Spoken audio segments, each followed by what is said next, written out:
বিশ্ববিদ্যালয়ের চ্যান্সেলর হিসেবে চুপ্পুকে রাষ্ট্রপতির পদ থেকে অপসারণ করতে হবে, যেহেতু সে আওয়ামী লীগের নেতা এবং সাবেক ছাত্রলীগের ছাত্র নেতা।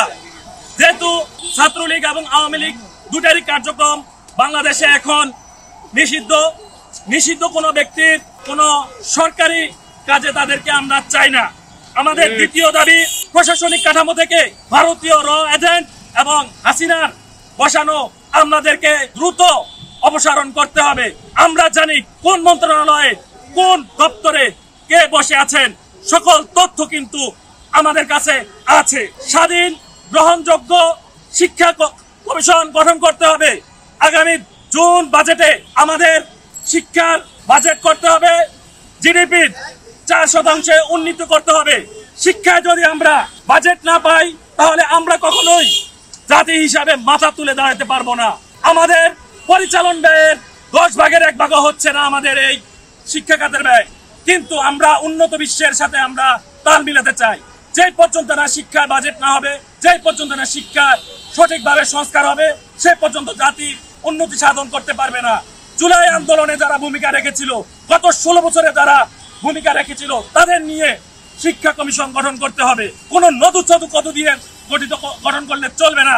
তার বিরুদ্ধে আমরা গণ আন্দোলন, গণজমায়েত, গণমতামত সৃষ্টি করবো ইনশাআল্লাহ।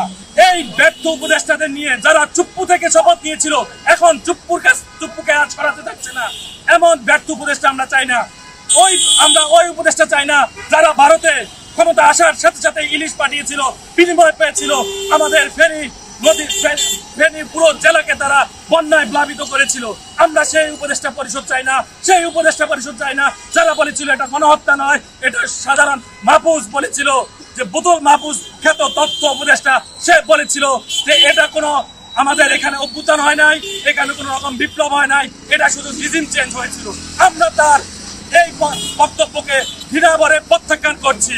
আমরা মনে করি ব্যর্থ উপদেষ্টা পরিষদ বিলুপ্ত করে জাতীয় সংলাপ সৃষ্টি করে একটি সংবিধান প্রণয়নের জন্য পদক্ষেপ নেবেন। পঞ্চম দাবি, ডক্টর ইউনূসকে বিশ্ববরেণ্য ব্যক্তিত্ব, বাংলাদেশে একমাত্র কোন ব্যক্তি যিনি বাংলাদেশের হয়ে নোবেল পুরস্কার পেয়েছিলেন, এমন সার্বজনীন ব্যক্তিকে আমরা অবশ্যই চাই। তবে এটা না যে আমরা উপদেষ্টা পরিষদ চাই, ওনাকে আমরা রাষ্ট্রপতি হিসাবে আগামী 4 বছর দিয়ে সকল রাজনৈতিক শক্তিকে ঐক্যবদ্ধ করে একটি শক্তিশালী জাতীয় সরকার গঠন করে রাষ্ট্র পরিচালনা করার জন্য অনুরোধ জানাই। আমরা এই দাবিগুলো নিয়ে আগামী পরশুদিন আমরা শহীদ মিনার হতে আমরা ছাত্র মিছিল বের করবো, যেখানে নাগরিকদের বলবো আপনারা আসেন, আপনারা বসেন, দেখুন এই ব্যর্থ উপদেষ্টা দিয়ে আর রাষ্ট্র চলছে না।